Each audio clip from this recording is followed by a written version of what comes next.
Why? Because these subsidies provide only temporary relief from poverty. They only provide temporary relief from poverty.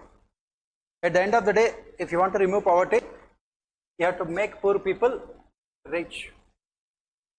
You can make poor people rich only when you provide them productive employment. They can get productive employment only when they have education and health from supply side, and from demand side there must be jobs in the private sector. The government also cannot provide jobs to the people because these schemes like NREGA can only again provide temporary relief to the poor people. Similarly, we have spoken about those tax subsidies which are given to rich people also. We said that the government gives them tax subsidies on the basis of the assumption that they would use that money to invest in the system. So the government in 2019 had reduced the corporate tax, and it had resulted in 1.8 lakh crores of rupees that corporates have got. But what we can see is that in spite of a revival of economy after Corona, there was no revival of private investment, clearly showing that these kind of corporate tax subsidies again are not the right way of stimulating economic growth. Why? Because what did the corporates do? When they got this money, 1.8 lakh crores, they have used this money to repay their old debt. They have used this money to repay their old debt. They have used this money to give bonuses to their employees. And some of them have used this money to give what we call dividends to their shareholders so that their share prices can go up. They have not invested this money. This 1.8 lakh crores of rupees has simply gone out of the system. They did not invest this money as anticipated by the government. This is what we study in economics also. 99% of the time, public policies are a failure, as economic survey also says. They are a failure because they are based on the assumption of rationality, rational human behavior. Normally, the government expects the corporates to use this money to invest and also earn more profits. That is what rational human behavior. But as we study in behavioral economics, human beings are anything but rational, and that is the reason why economic policies for the government end up more as a failure also. So definitely these kind of tax subsidies are not the right kind of instruments. So what we are saying is that neither the subsidies given to the rich people nor the subsidies given to the poor people can ultimately remove poverty. They can ultimately remove poverty. So when the government gives these kind of subsidies to the rich people on the basis of the hope that they will use this money to finance further investments, obviously this proved to be wrong. So when do the private sector invest? What are the circumstances when they invest the money? They will invest only when they know that there is demand for their products. First and foremost, they will invest. That is the reason why later, as we study about the impact of fiscal and monetary policies also, as part of our economy, later we study the impact of fiscal and monetary policies, especially after Corona crisis. After the Corona crisis, the government of India had opted for what we call credit-led growth. That means the government of India had asked Reserve Bank of India to provide easy credit to the corporate sector through various schemes of the government, interest subvention schemes. But what is the reason why the credit offtake has been very slow? Just because someone is giving you loans at lower rates of interest, will you take the loans? You will take the loans. Yes, thank God you are not a businessman. Otherwise, by this time you would have been bankrupt and you must have sold yourself also, not only your organization. So, just because the government is giving cheap loans, RBI banks are giving cheap loans, you will not take the loans. You will take loans only when there is demand for your products. Only when there is a anticipated demand for your products. And what happened after Corona crisis? What we have witnessed is both the private consumption and private investment had come down. After this Corona crisis, both private consumption and private investment had come down. Why private consumption has come down? Why our private consumption has come down? For the simple reason that you will increase your consumption only when you have income. Where is income? Everyone is preparing for UPSC. Where is income? Right? There is no income. Right? As you can see, 85% of the people have seen a decline in their incomes. Please remember, in any economy, rich people save money and poor people spend money. This is the basic economic principle. Rich people are the ones who save money and poor people spend money. And what did the government do? The government completely reversed this economic logic. Government has given tax incentives to the rich people. When they got those tax incentives, what did they do? They started saving money. On the other hand, to compensate for these tax incentives, what did the government do? The government increased indirect taxes, especially GST on all items have been increased. And of course, the cess on petroleum products also went up. So what happens? Automatically, when the taxes are increased, the prices will go up. When the prices go up, automatically the real income of the people will come down. When the real income of the people will come down, automatically their consumption also will come down. So what happened with the distorted tax policies of the government? It only led to more recessionary tendencies. With a country of 1.4 billion people, 6% growth rate is not to talk about. That 6% growth rate can always be there, even if the government does not do anything. If you want to move from 6% to 8% or 9%, that is where you require the intervention of the government. So what happened here? Since the private consumption and private investments are coming down, the government wanted to compensate with its own consumption and investment. Government consumption and government investment had increased, right? But how did the government get money for this? And where did the government spend money? Most of the governments, if you look at it, all the state governments have focused on increasing their consumption expenditure. We are getting deep into economics here. What kind of wrong policies that have been followed by the central and state governments during this Corona crisis. And especially at the state level, all the state governments focus on increasing their consumption expenditure. And it is mostly subsidies. It is only subsidies. As you can see here, almost in every state, due to whether it is competitive populism or due to the demands of Corona, almost every state government started providing maximum number of subsidies to their people. And mostly these subsidies are, you can say, non-merit subsidies. Merit subsidies are fine, but the subsidies are non-merit subsidies. And what happens? Obviously, none of the state governments have any money to be spent on capital expenditure or investment expenditure. They don't have any money to be spent on capital expenditure or investment expenditure. And when you don't have money to be spent on capital expenditure or investment expenditure, will there be any infrastructure development? Will there be any infrastructure development? Obviously not. When there is no infrastructure development, will there be any private investment? Obviously there is no private investment. When there is no private investment, will there be any employment? When there is no employment, will there be any income? Will there be any demand? Again, you are falling into the same vicious cycle of poverty. Vicious cycle of poverty. You are falling. And most of the state governments, in fact all the state governments, what they have done to finance these subsidies, they have increased the taxes.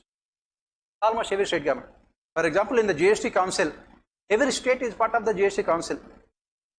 And recently when the GST Council has taken the decision to impose taxes on milk and food products also, every state is actively, that is what our finance minister also has said on the floor of the House. He said that why are you blaming the central government? All the opposition ruled states also have not expressed any kind of objection in the meetings of GST Council. Why? Because they wanted money. Because you are spending so much amount of money on subsidies and you want money. And they are also borrowing heavily. They are also borrowing heavily. So what is happening here is that neither at the central level, only the capital expenditure of the central government is going up in the last few years. But the problem with the central government is that when the government starts any of these infrastructure projects, they are always subjected to unnecessary delays. What you call it as red tapeism. Red tapeism. So the infrastructure is also not created what we call on a timely basis also. Outlays are not transformed into outcomes. If you happen to see today, I think whatever the newspaper, I don't remember, the Prime Minister has asked all his ministries to come out with report cards, efficiency parameters. He said that every ministry has to come out with what they are going to achieve in the next 1 month or so, tangible targets, quantifiable targets, whether they have achieved those targets or not. Be in touch with the line agencies responsible for implementation. Be in touch with the stakeholders. That is what he said, because whatever may be the government saying, but at the end of the day, if not stagnation, we are definitely not reviving our economy at a faster pace that our economy needs. Why? Because as I said, fundamental logic is that for any economy to improve in the long term, it needs huge amount of investment capital expenditure. And what happened is that after 2014, we have dismantled Planning Commission, right? We have disbanded Planning Commission after 2014. So right now, all the transfers from the center to the states are through Finance Commission. And these Finance Commission transfers are what we call unconditional transfers. As we study later, they are unconditional transfers. That means there are no strings attached when this money is given to the state governments. And what the state governments are doing, they are using all this money only to finance subsidies, especially loan waiver schemes, writing of the loans, and free electricity, free irrigation to farmers, free electricity to farmers as well as households. Everything is given free of cost. So what is happening here? There is again absolutely no investment. In the last 8 years, if you look at it, after the implementation of 14th Finance Commission recommendations, in almost all the states, what is common is their capital expenditure had come down drastically. Their capital expenditure, because if you construct roads, people may not vote for you.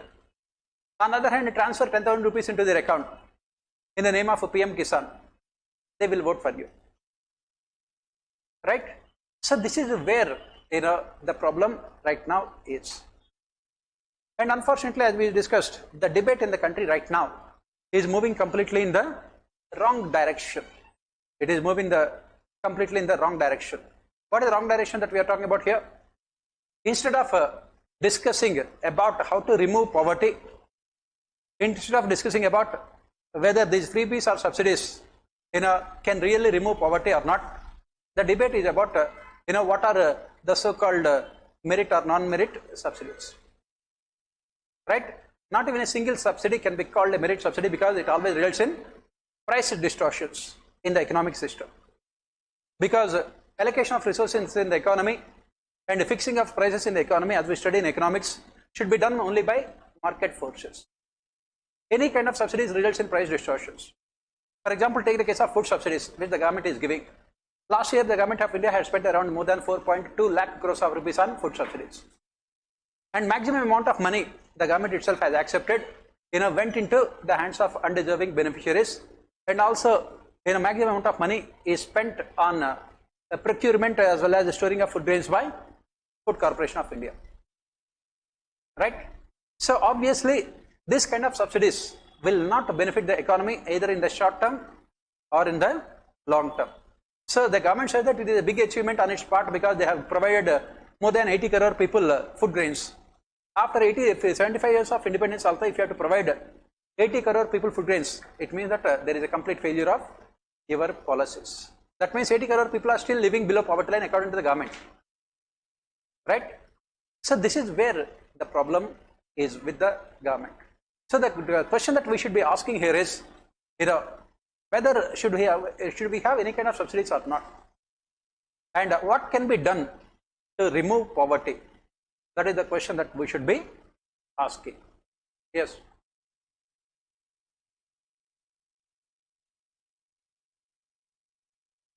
How can the state governments? Yeah, that is what, through increase in tax revenues, by imposing more taxes on people, and also through maximum borrowings. As we have said, 10 states in India right now are almost equal to or much worse than Sri Lanka. Had they been independent countries, they would have also approached the IMF and World Bank for loans by this time. They are borrowing left, right, and center, as we said, off-budget borrowings to overcome FRBM legislation also. They are setting up public sector enterprises, and they are asking these public corporations to take loans, with the state government acting as sovereign guarantee. Yes. Pardon?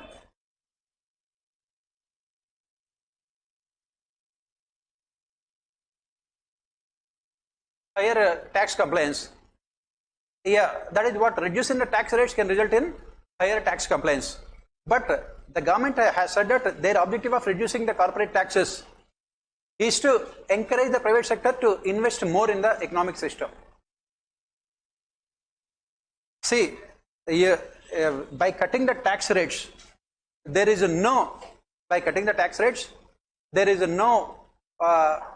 guarantee that tax revenues will go up. When will the tax revenues go up? Only when your GDP increases. What you call it as tax buoyancy. Tax buoyancy. So when the government had reduced the tax rates here, right, their objective was not to increase the tax revenues. Their objective was to give incentives to the industrial sector to invest more in the economic system. Right? To invest more in the economic system. And this has not been achieved. Right? So lower tax rates can result in more tax revenues, provided more number of people there are in the tax net, and the country is also progressing rapidly. But these conditions are not present in the country. For example, income tax.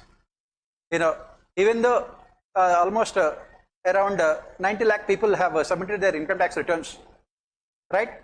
Less than 5 crore people are paying income tax. So that is not the way. So then, we have seen, and another reason why this DBT is preferred by the governments now. Every government believes that right now DBT is the ultimate panacea for all the ills, direct benefit transfers. Why? Because first, we have moved towards what we call digital economy. The government has linked their bank accounts with Aadhaar and mobile, so that there is a very less scope for corruption. So it has definitely reduced corruption, right? It has also transferred money on a real-time basis. Most importantly, it has reduced the administrative expenditure of the government in transferring money.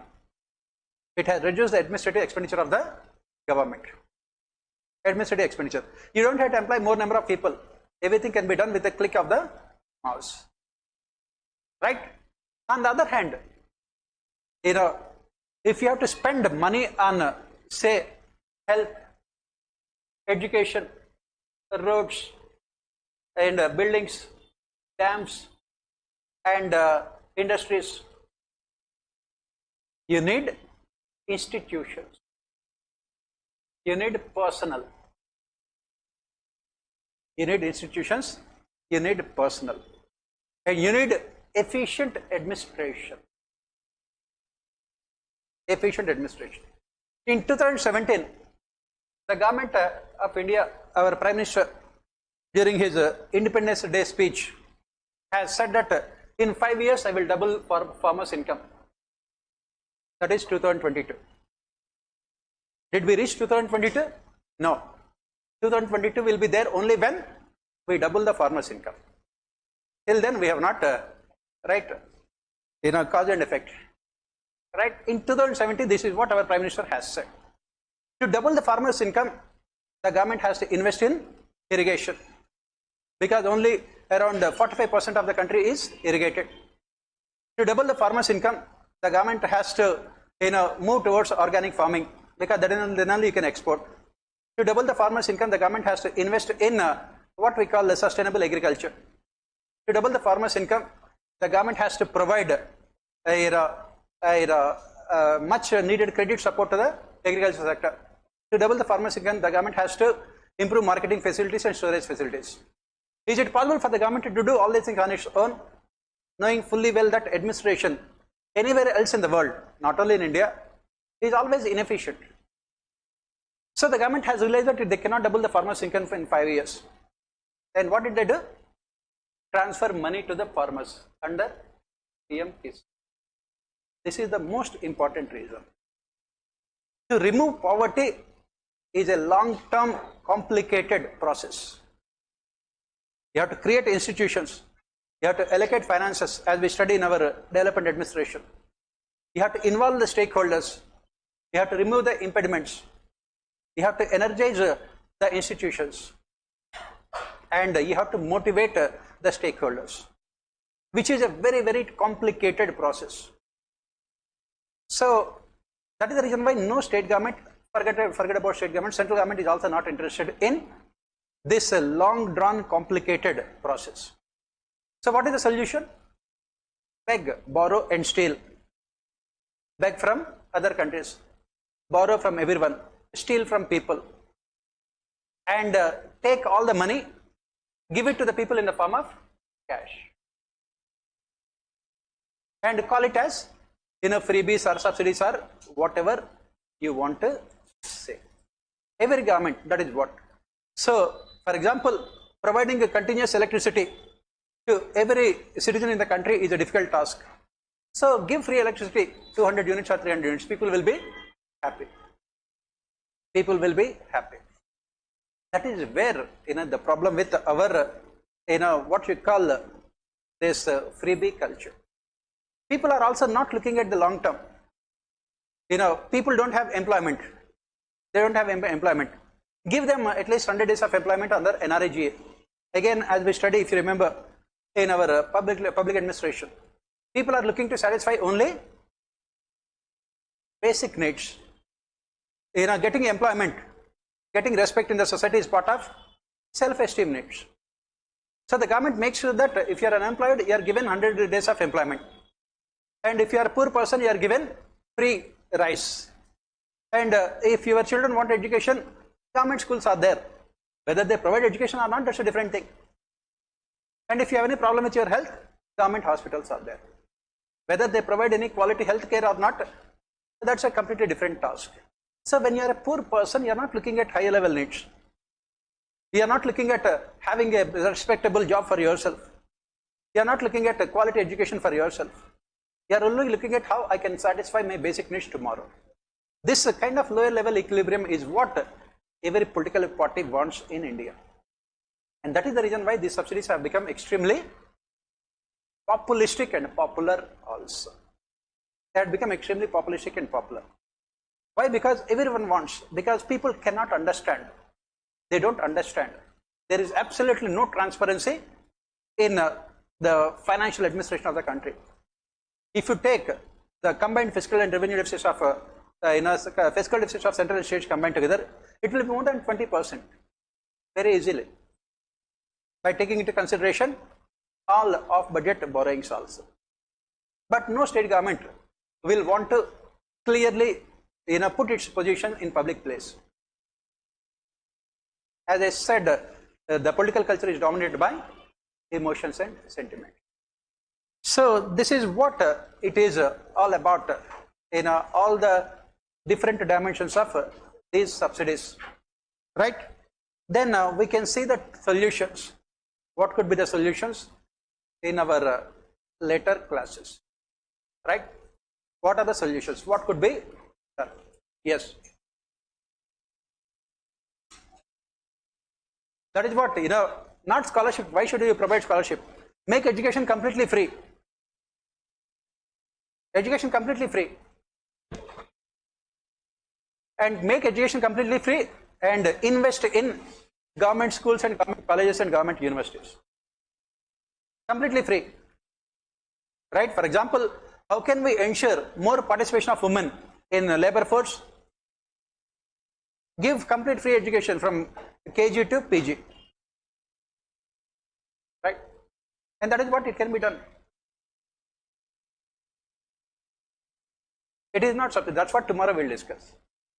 There are some things which should be given to the people, because if you provide education free for 15-18 years, after that they can start earning on their own. When they start earning money, they will be paying taxes. The government will be recovering whatever the investment it has made. On the other hand, when you are giving food subsidies, for how long you have to give them? As long as? And will they sit idle? That is what we have said. So this is what about all these things. And any other doubts you can ask from yesterday's class. Otherwise we will proceed with whatever we are discussing.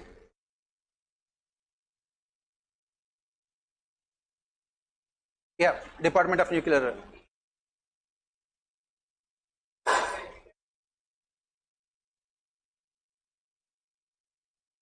Not at all. That is what we said. Yes, we have started our class. Some of you are still busy with your cultural activities, right? Let us come back. Yes? Shall we? Or you want to take 2-3 minutes? No problem. Human beings are social animals. They are more social and more.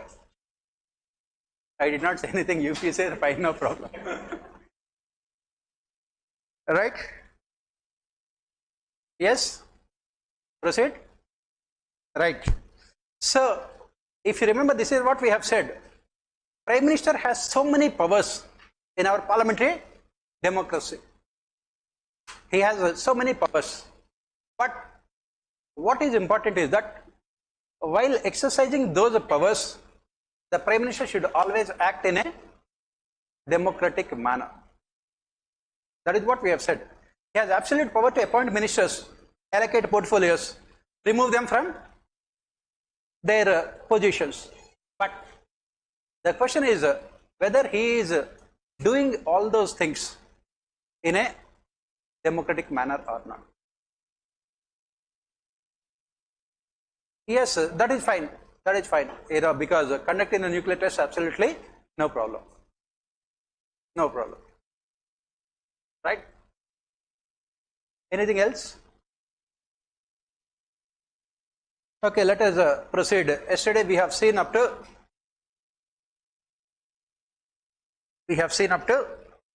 yes, Atal Bihari Vajpayee. So the next president was, Prime Minister was Manmohan Singh. No problem. You can call him president also, because he has absolutely no powers. So even mistakenly, I was only speaking truth. Right? Yes. India? Yeah, I will discuss about India shining. Right? So what happened here?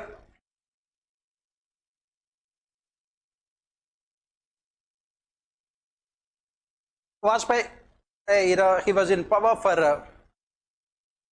from 1998 to 2004. In 2004, elections were held to 5 states. In all those 5 states, it was the BJP that had come to power. So what did the Vajpayee government do? Vajpayee government felt that now the atmosphere in the country is in favor of BJP. They felt that their political atmosphere is in favor of BJP. Why? Because this was the year when India started growing at 9% per annum from 2004 onwards. India was growing at 9% per annum for the first time in its entire history. Everything was looking good. Elections also BJP had won. So what did the BJP do under Vajpayee? They have preponed general elections. Lok Sabha was dissolved 6 months before the tenure. It was dissolved 6 months before the tenure to benefit out of the feel-good atmosphere that is prevailing in the country. 9% growth rate, right? And in 5 states, BJP had come to power. So the Lok Sabha was dissolved 6 months before its expiry term, and Vajpayee went to elections. Almost every pre-poll had predicted that BJP would come